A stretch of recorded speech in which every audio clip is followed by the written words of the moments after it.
Welcome to South Beach, the heart and soul of Miami. It is a 9-mile-long barrier island along the Atlantic Ocean.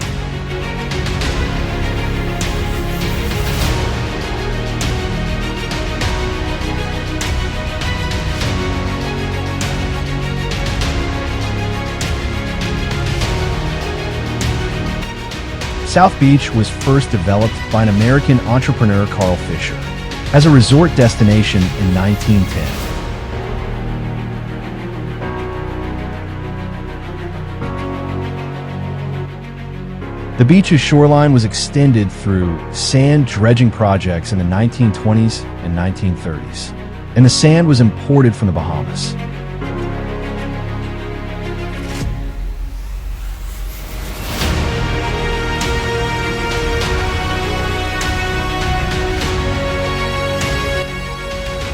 South Beach gained international fame after appearing in movies like Scarface, Bad Boys, and TV shows like Miami Vice and Dexter.